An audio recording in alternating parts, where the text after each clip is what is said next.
Hello, you are about to watch Early Relational Health 101 for HITC, led by Alex Mylius, first 3 years Director of Community Systems, and edited by Serena Naik, first 3 years Community Systems Coordinator.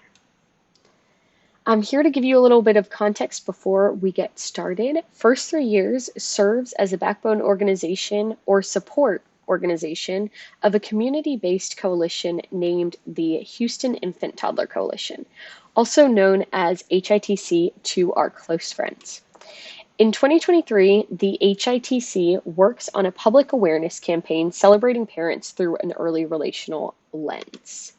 First 3 years Director of Community Systems, Alex Mylius, developed a training to build a foundation of knowledge for those who are new to or want to learn more about early relational health.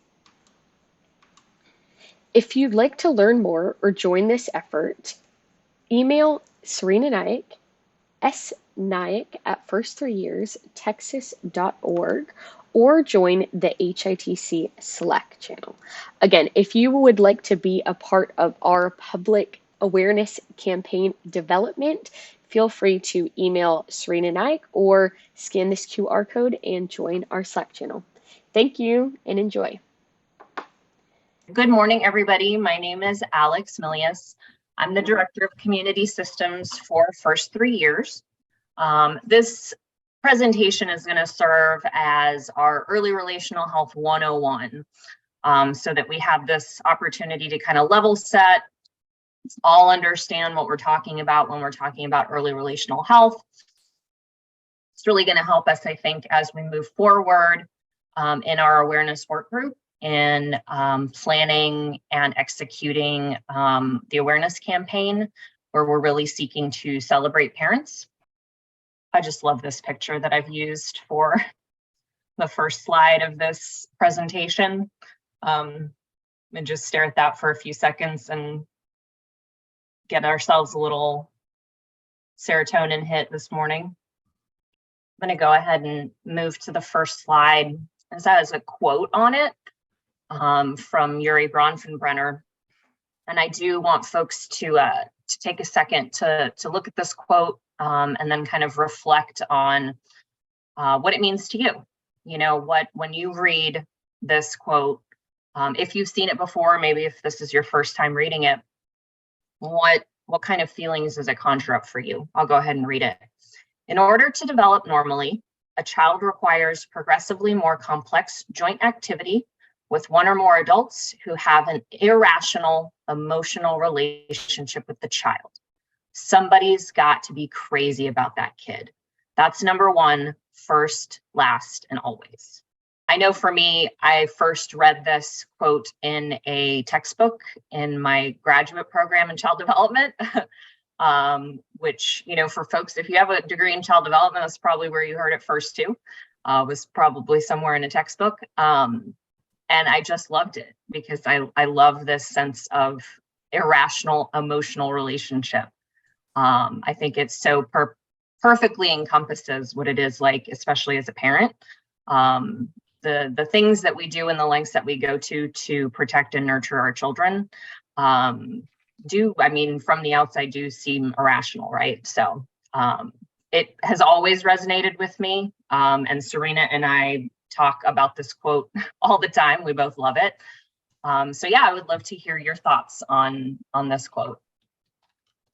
Well, since you threw out the early childhood development piece, being a colleague of yours in that sense, I did also hear this during my community college years. And one thing that astonished me the most as a brown male who wasn't a father yet at the time was this idea that it literally takes a village, right? But this village has to understand the importance of passing on those key skills to all children that they touch. And I thought this was such a beautiful thing because I'm such a buff for communities who actually implore this value into their culture, into their ethnicity. But more importantly, is able to pass that on to the little ones without necessarily trying, without just with just being themselves. And I think that aspect of generosity and intuitiveness really does shine through the children. So I've always loved it. This is, what's striking me is that word normally. Yeah. I mean, this isn't even talking about like extraordinary. Right. This is talking about just what it takes, right? And Arhenis, I loved what you said, because I think in communities, it depends on the community, right? But it's more than one person, right? It's not just one body, it's multiple bodies that are just over the top crazy about that kid just because they're there, and they're little and they're of the community and they're around, so that's, I don't know, that's just striking me that this is the baseline. Like, this is what is equitable. This is what we all deserve. This is what's fair and right. And it requires that adults kind of lose your mind a little. You have to just be over the top and not self-conscious about what you're doing and how you're loving that kiddo. And that requires the rest of us who are around that adult to create space for them to be okay to do that, right? And to make it like a celebrated thing instead of something that you have to kind of wonder about how people feel as they watch you.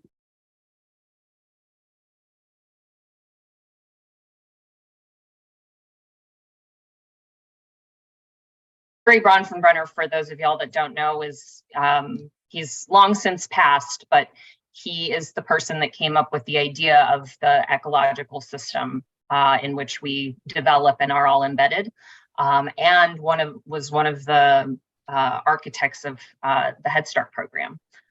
So he deeply understood and lived this reality. He had a lot of children of his own. I can't remember off the top of my head how many, but a lot.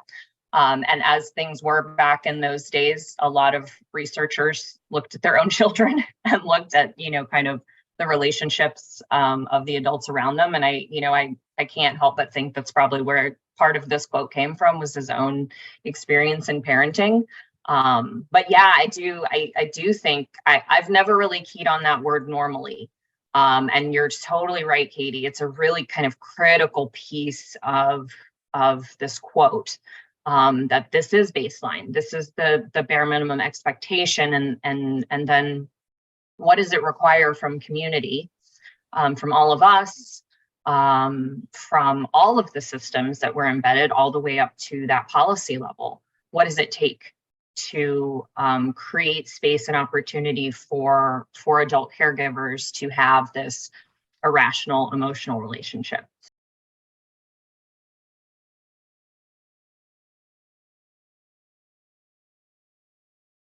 So we are going to start with our definition. So the Center for the Study of Social Policy are really the folks that are helping to kind of guide the work of early relational health. And this is their most current definition as of just last year. Early relational health is the state of emotional well-being that grows from the positive emotional connection between babies and toddlers and their parents' caregivers, when they experience strong, positive, and nurturing relationships with each other. Early relational health is foundational to children's healthy growth and development and their parents' caregivers' sense of competence, connection, and overall well-being. These resilient and enduring relationships also help to protect the family from the harmful effects of stress. Back when Bronfenbrenner was doing his research, they definitely didn't understand nearly as much about toxic stress as we do now, especially from the neurobiological perspective. But I imagine that there was some understanding of the buffering effect of relationships, especially early relationships like that, and that it's good for parents too. And I think that's something we can really consider lifting up as we are working on our awareness campaign.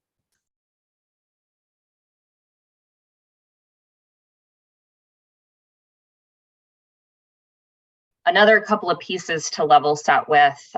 So the Center on the Developing Child at Harvard University has done a lot of work around, what are the key concepts? What are the things that we need to lift up foremost when we're talking about, in this case, early childhood brain development, right? So understanding and grounding ourselves in the fact that early experiences in life build brain architecture. Our genes and the environment that we live in interact to shape the architecture of our growing brain.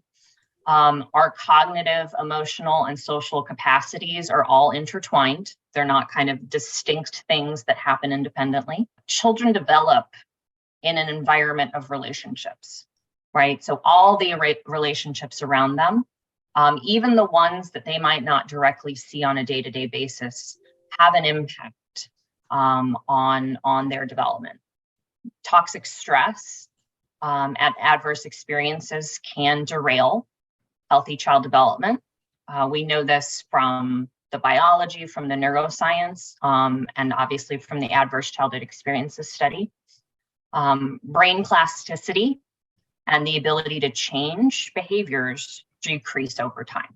That's why we've seen an emphasis, obviously, Serena Arhenis and I are biased, first 3 years of life being that primary point in time to really invest intentionally and heavily, because after age 7 or so, that brain plasticity really tends to diminish, and behaviors that have been adaptive for that child tend to get harder and harder to change over time.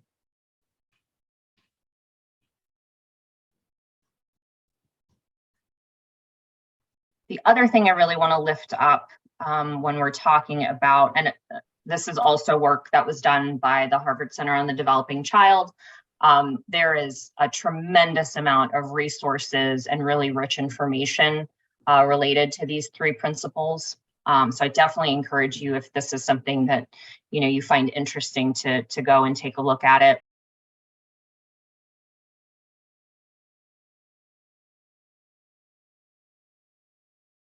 The science of child development and our understanding of adult resilience and the kind of core capabilities of adults that really show a lot of resilience point to this set of principles. The folks who do this type of work call them design principles.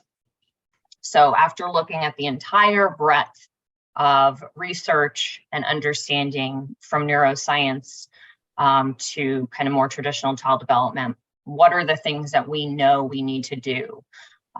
Again, on the policy side or on the direct practice side, to be able to improve outcomes. So supporting responsive relationships for children and adults, right? And I know we do this a lot for those of you that work in social work. That's a big one. What's your circle of support, right? We're always talking to families about that piece. The strengthening of core skills. And these are core skills that begin developing, in the first year of life and continue throughout the lifespan. So we have potential in strengthening core skills to be working with our infants and toddlers in that kind of promotion of social emotional competency space, but also that kind of work continues. Middle school and high school, where we have SEL programming all the way into adulthood, right? And so those core skills, planning, adapting, achieving goals, right? So that executive function component, again, those are all things that begin developing in the first couple of years of life. And then the final piece is reducing sources of stress in the lives of children and families. I know this is a pretty widely used example, but I know it came up a lot in my previous work when I supervised direct service staff. Is if you get to a family's home and you're there to provide a parenting program or do some kind of case management work with them, and you have kind of a goal in mind, we're going to get through this particular part of the curriculum, we're going to talk about this particular area of development. but the parent just got a disconnect notice for their utilities. Is that parent going to be able to focus on this amazing content that you've brought with you that day? No. You have to address this immediate source of stress first to be able to engage in the other learning activities, right? So what are ways, both in policy and practice, that we can reduce sources of stress in the lives of children and families so that they can work on those really important first relationships?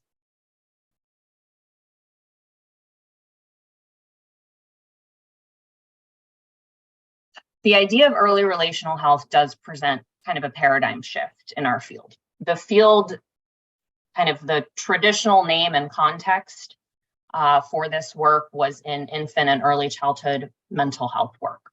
And, you know, again, Serena Argenis and I, that's what we represent within first 3 years, absolutely. We are the Infant Mental Health Association in the state of Texas. And so this focus on infant and early childhood mental health, with this paradigm shift to early relational health, we're just kind of expanding the scope of this work, which is really exciting. Early relational health is nothing new.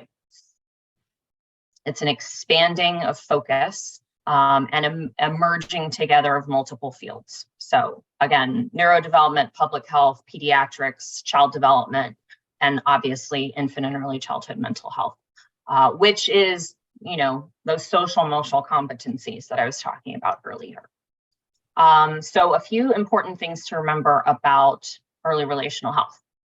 It's not just about mother and baby, right? So it's not just a focus on that early attachment. It's a much broader focus on what are the needs of that infant in the context of their community. It includes all caretakers, fathers, extended family members, childcare providers, siblings, peers. So we're really wanting to expand that focus as much as possible to all of the caregivers. And you'll see that language throughout in a lot of cases where we have kind of parent/caregiver, right? We're talking about foster families, we're talking about grandparents who are raising their grandchildren, and so on and so forth. This paradigm shift allows us to be respectful of culturally based early care and education practices, because it really allows us to center the child in the context of their community and culture.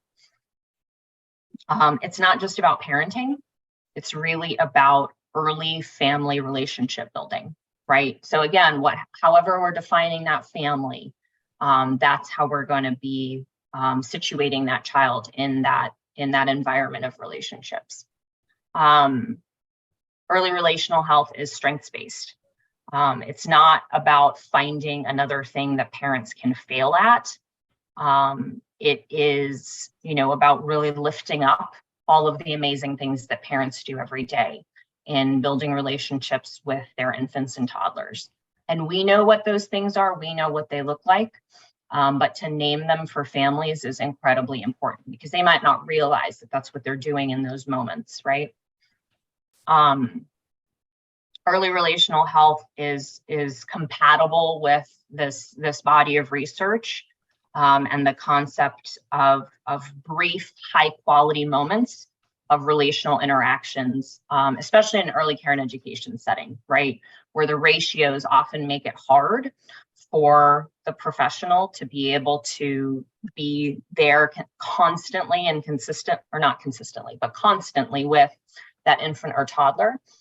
So what we're really lifting up here is those brief, high quality moments where we are attuned, we understand that emotional experience of that toddler or that infant, and we are there with them, right?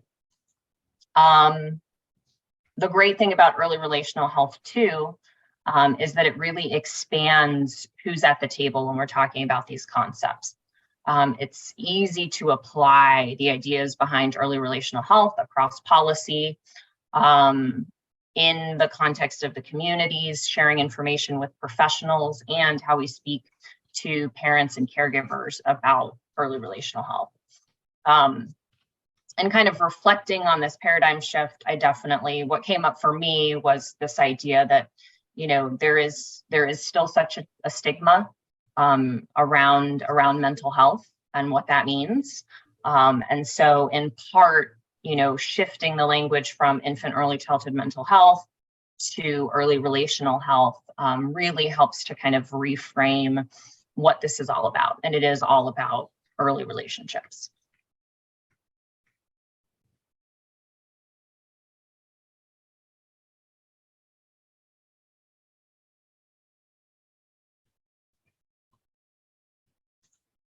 So to be able to kind of speak to that, I wanted to clarify what we're talking about when we're talking about early relational health and what that work looks like in the context of this greater approach around infant and early childhood mental health. So this big orange area is what we're talking about when we talk about early relational health.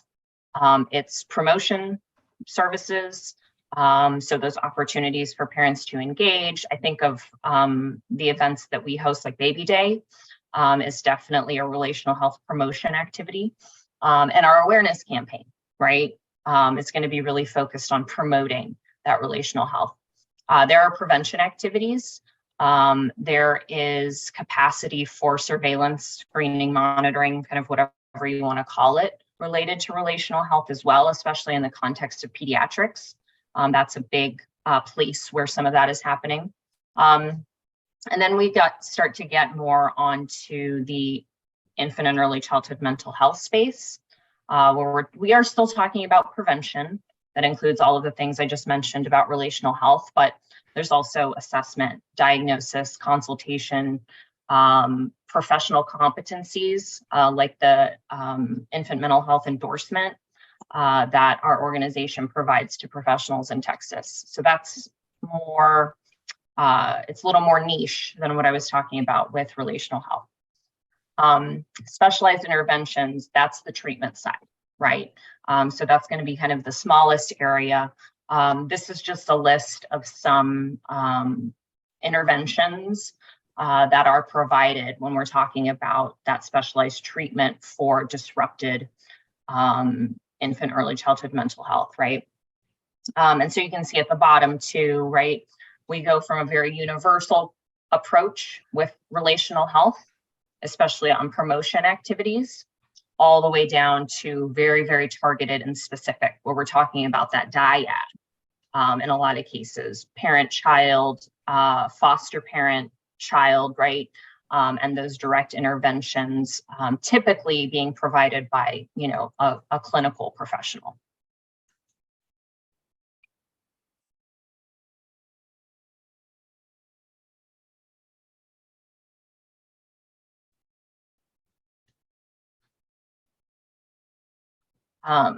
One of the really exciting things about early relational health, and I want to draw attention to some of the bolded words on this slide: strong, positive, and nurturing.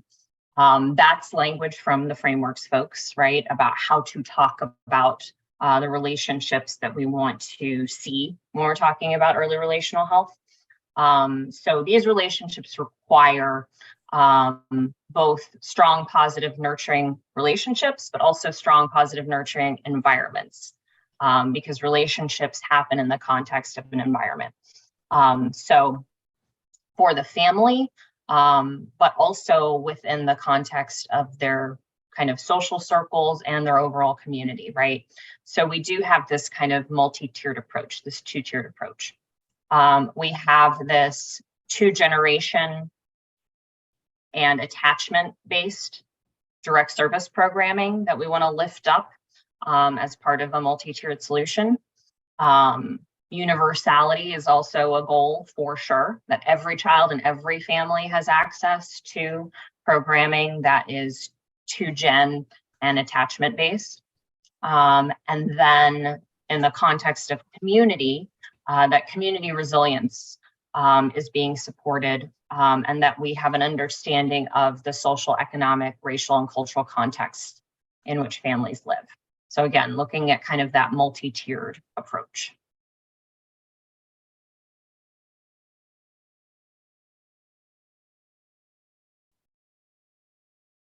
So this is a visual representation of that 2-generation continuum. Kind of looking at this, and on the far left side, we have those activities and interventions that are kind of solely focused on the child. You wouldn't see so much of this in the kind of infant toddler space, but this starts to become very true after you get over the age of 3, that you see more and more programming that is solely focused on the child.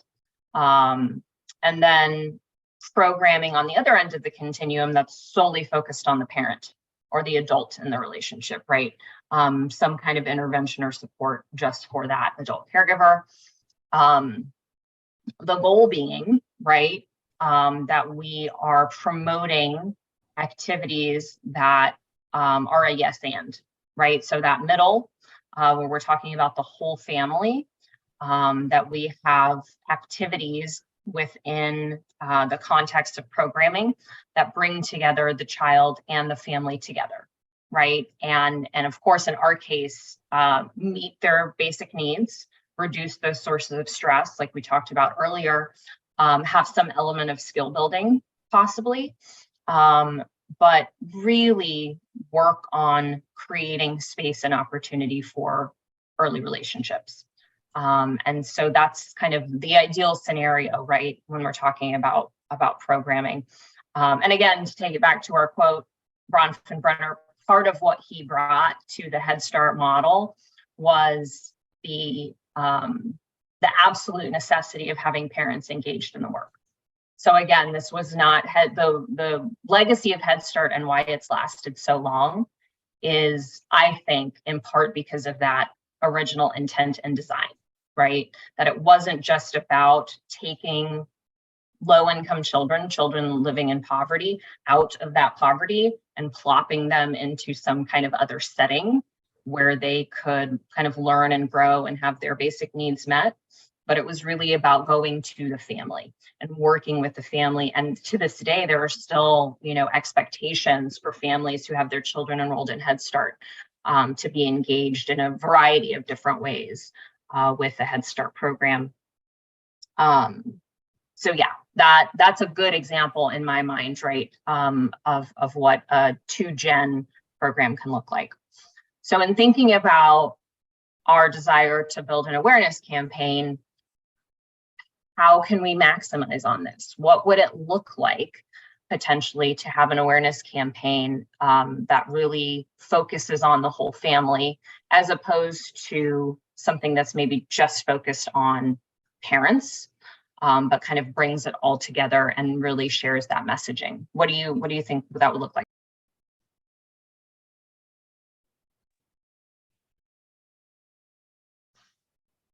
I think, Alex, I love that, frankly. I know I'm remembering a little snippet of something that I think the folks out of Alberta did, and Alberta Family Wellness, that was this like peekaboo campaign, right? And it was these 2 older guys, like granddad age, or maybe not, but I'm going to assume, who were just talking about, hey, I built a brain this weekend. I played peekaboo. I know that sounds really cheesy. And there's something in that I like, this is everyone's work, right? It's everyone's opportunity. It's inclusive. It's not exclusive. And it doesn't just, again, like, we don't need to play into this thing of like parents are it, right? Like, you've got all the responsibility and all the stress and all the judgment. And some of that's true. I mean, we can't deny that to some degree that is very true. And there are a lot of other kids and other opportunities for other adults and caregivers to interact with these kiddos. So by all means, I would think at least a thread of it could touch on that. If not, the whole thing be sort of anchored in this idea of, these are our kids, this is a chance we all have. Yeah, I love that. I like how, Katie, you said that it's kind of silly, but I like that part about it. And I think that even as we're reflecting on the beginning of this quote, and I kind of spoke to this in the chat, that it is, people are doing early relational health, like promoting behaviors, like engaging in these behaviors all the time, but aren't aware of it. And I think that is an element of this awareness campaign, is just so that people like understand, oh, this actually has a function and it can be fun to be like playing with my child, and it should be fun. And I think that highlighting that would actually do a lot more, would help us move this move early relational health a lot further for that reason.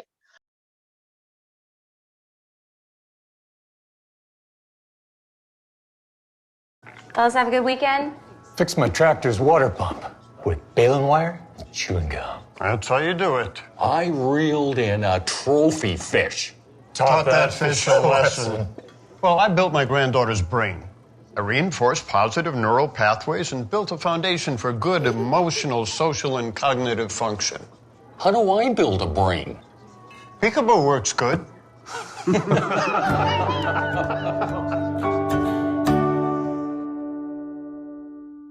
The other thing I think of is, Katie, actually something that you brought to me, and I put a link in the chat, which is Urban 95, which is a global initiative. I think this is the main question, is if you could experience the city from 95 centimeters, the height of a healthy 3-year-old, what would you change?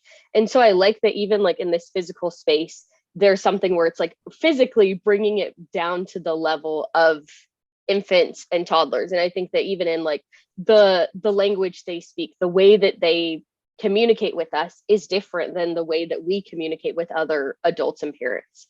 And so making sure that like whatever we do throughout this awareness campaign is not only something that parents can like take away some kind of lesson from, but there's an actionable item directly attached to the child, what they can be doing with the child, and making sure that this awareness like brings it in and invites the child into the conversation naturally. Yeah, and I think you create a lot of space there too for again, you know, building a longer table and even thinking about older siblings. I mean, I know I can speak for our Hennies and I, we have some age gaps between our kiddos. And so having, you know, those older siblings who they're reading the billboards, they're seeing these campaigns too, and they can play peekaboo, and they can do these things also. So I think it's a really great opportunity, and that's, you know, that is protective for that older kid too. Those relationships with their younger siblings, especially infants and toddlers, have that neuroprotectiveness, just like it does for the parents and caregivers that are adults. So I think there's something really profound there. I'm seeing another, you know, obviously shout out to Head Start. Yeah, exactly. I mean, the whole design of Head Start was very intentional in that way. You help the entire family when you're meeting the needs of those parents and caregivers, that ultimately you're helping the entire family succeed, short-term and long-term, right? So I think that's really, really powerful stuff. And again, why Serena and I really wanted to start off with that quote, because I think it beautifully set the stage for this conversation.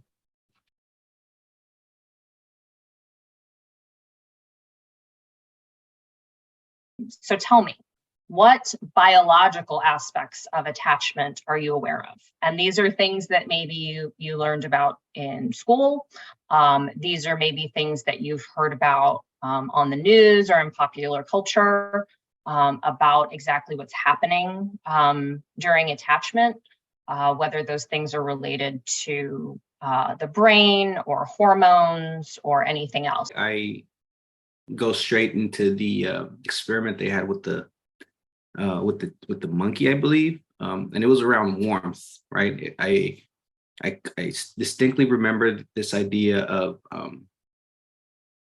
having somebody near you to be able to hold you, right? And you know, even before I became a parent, seeing how much that affected both, you know, my students and my nephews, really gave me that perspective in understanding that attachment was key. And so I'll quickly give you a glimpse of what that looked like for me. When we had our kid, when we had our last baby, I knew about attachment, and in my head, going through my child development kind of role, quickly took my shirt off, and the nurses were like, what the hell is going on? Right. Mind you, I know that it matters from birth, right? And being able to have that skin to skin, being able to have that worth, that moment that the child understands that this is safety, right? This is at best where I could start to learn from. Really gave me that perspective. One, to advocate for and to push for other dads to do so, but more importantly, to remind myself that, you know, I'm a hugger and my kids, you know, ought to learn how to hug as well. But that warmth is everything to our understanding of what the basic meaning of family and love is. And I thought that was so beautiful. One, on the scientific part, super brutal to see the monkey go through that, but at the same time, making it so distinct that it shows why we need that attachment piece to be skin to skin, or to be at least within touching distance. Right. Yeah, I'm seeing a lot of good responses in the chat. So there's definitely that where the co-regulation really comes from is in that syncing up, right? So we're syncing up our heartbeats, we're syncing up our breathing. There's a whole hormonal aspect to it too. There are specific neurotransmitters that are really firing when we're in one of those bonding moments. And then there are hormones that are impacting our entire body, all of our body systems, when we're in these spaces where we're skin to skin, we're bonding, we're attuned, and having those experiences, especially with infants and toddlers. I know for me personally, what it looks like is every chance I get it, I've noticed it distinctly. I have four children of my own, and I've noticed it distinctly with every single one of them. There does come a point in as they're starting to kind of enter elementary school, we're getting a sniff at the top of their head. It hits a little bit different, where that used to be like an immediate kind of rush of feel-good brain chemicals, and that starts to change a little bit. And obviously they're more interactive, so I don't have to rely exclusively on that experience to feel kind of warmth with them, because they can say and do sweet things. But with the infants and toddlers, it's definitely about, having those opportunities to hold and connect, and get a nice little sniff of a baby head. That's my bias for sure. Okay, so I'm going to hop over to the next slide, and so now you can kind of see that's the heavy science. So this is the neurobiology of attachment. This is from work that was published back in 2016, but really looks kind of across the field to be able to focus on all of these different areas of neurobiology. So we have that behavioral piece where we are synchronized, where we are matching affect. This is something that, comes up sometimes. I know I learned about it in grad school. They called it parentese, right? Is that kind of language and approach to speaking that we use. Sometimes we also use it around other things that we find very cute, like puppies or pets, or even inanimate objects that we find so adorable. So matching and synchronizing our vocalizations as well. This is an area that's caregiver specific. And I say that to say, these are the places where you will hear people reflecting on the kind of differences and similarities between male caregivers and female caregivers, and what that looks like, right? That the kind of understanding of the rough and tumble play that male caregivers might engage in with their toddlers versus the more soft and gentle and nurturing play, or relational play that you might see from female caregivers. Even without thinking about it on that kind of dichotomy, it does tend to be caregiver specific, right? Where you have some folks who really do like to show their affection with a little rough and tumble play. Heart rate coupling, I think that's actually one that came up So we do, during those interactions, our heartbeats start to synchronize. There is a coordinated endocrine response as well. So oxytocin, which as we know is also critically important for breastfeeding. So that is being, there's an oxytocin response that happens after contact. And then there's also the coordinated cortisol response, right? And not that this is something that we're going to necessarily bring up in the awareness campaign, but rather just an important thing to keep in mind. This is what the neurobiology of toxic stress is all about, right? And so we know that when a parent or caregiver is experiencing stress and has these elevated cortisol levels, that their infant or toddler is going to have the same experience. Their cortisol levels are going to rise as well. And thinking about, our evolution and development, that makes a tremendous amount of sense, right? If I'm bringing you into a stressful, scary world, infant, you need to be prepared to survive in a stressful, scary world, right? And so the way that infants and toddlers become attuned to the safety of the environment that they live in is through this cortisol response. There are brainwave patterns that also will synchronize with one another during these moments of connection. So alpha and gamma rhythms and the way that they oscillate in both the adult caregiver and the infant and toddler's brain during these moments of togetherness.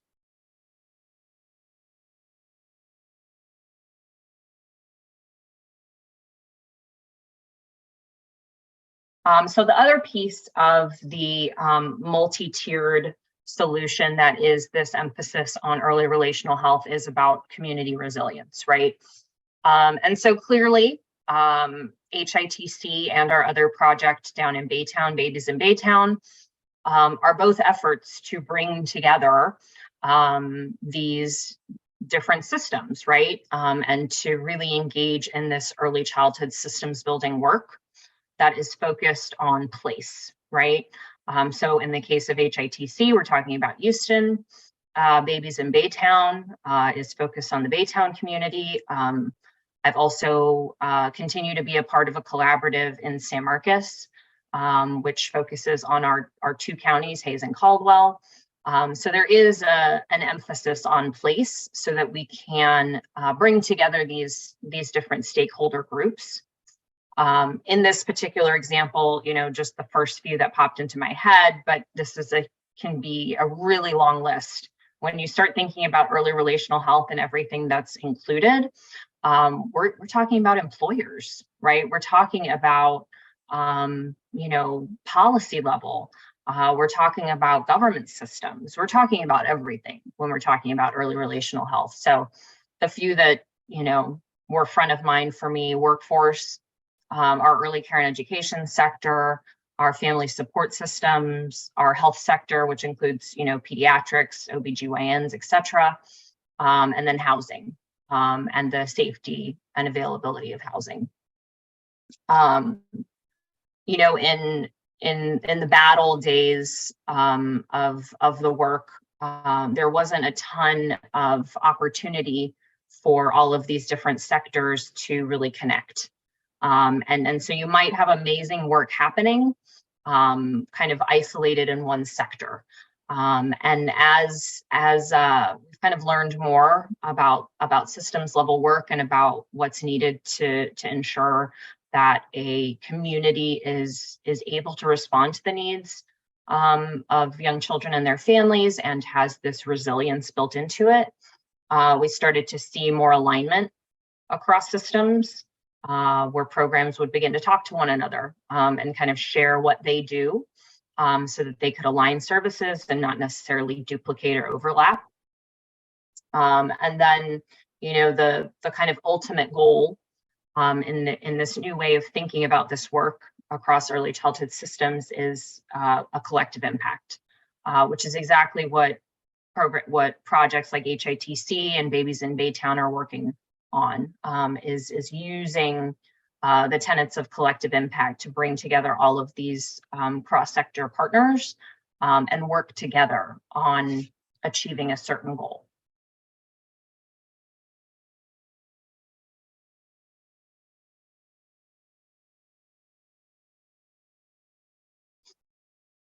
So these are the things that I wanted to kind of highlight about early relational health and what it really is. Early relational health builds social emotional competencies. And it does this through the lens and the context of these positive family-child interactions, caregiver-child interactions, right? In building social emotional competencies in children, we are impacting the overall society, because spoiler alert, those children grow up, right? And they become parents, caregivers, and professionals of the future. So it really is an investment. We are looking at the relationships within the first 1,000 days, which is roughly the first 3 years of life.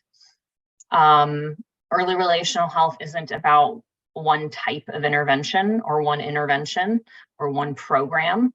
It's really about this kind of all-in approach. Again, the examples of HITC, so these place-based, community-focused efforts that are working to support outcomes for all young families. Really focusing on that resilience piece and recovery from trauma, and really emphasizing the fact that this is not about teaching parenting. And it's not about lifting up a particular type of parenting or a particular facet of parenting above all others. It's really about emphasizing those early relationships and how critical they are, again, both for that child and their social emotional development, but also for that parent or that caregiver, right?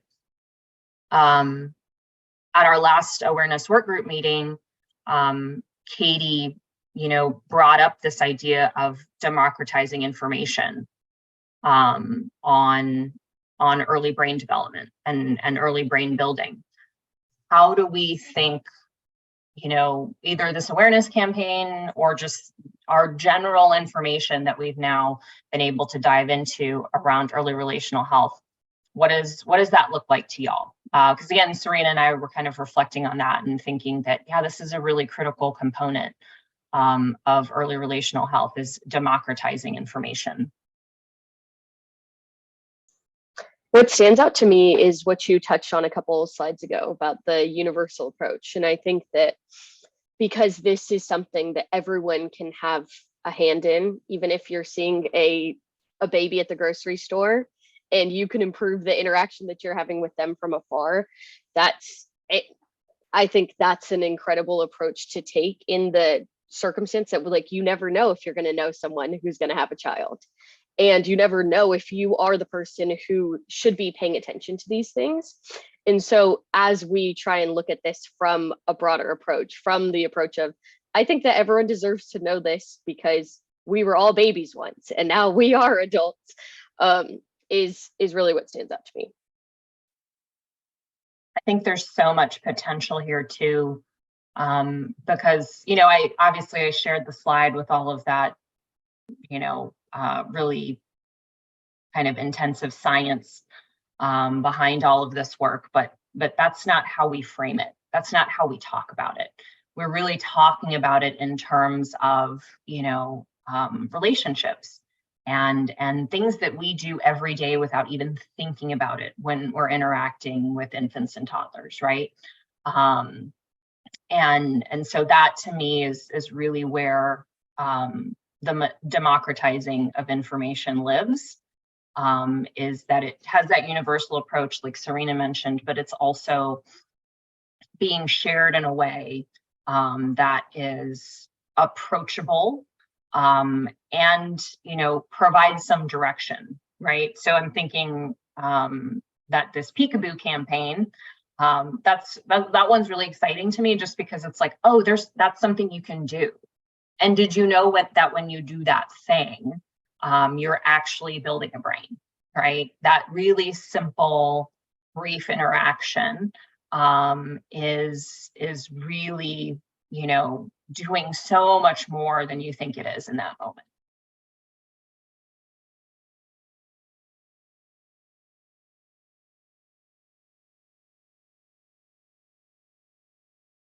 So this is the work that we'll be really diving into when it gets to be the time for us to put our campaign together. So the core concepts of early relational health are really going to be the ones to help guide how we frame and ultimately the language that we choose, the visuals that we choose, etc., to be able to do this campaign.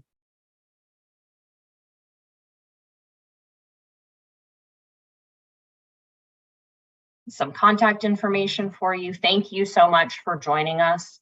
One of the final things I wanted to point out for those of you that are left on the call, I don't know if you noticed a theme amongst the pictures that I shared across these slides, but if you feel like you saw something there in all of the different pictures that I chose for the slide deck, go ahead and throw that in the chat, because there was definitely intention behind my picture choices. So all of the pictures I chose show parent, caregiver, and baby together.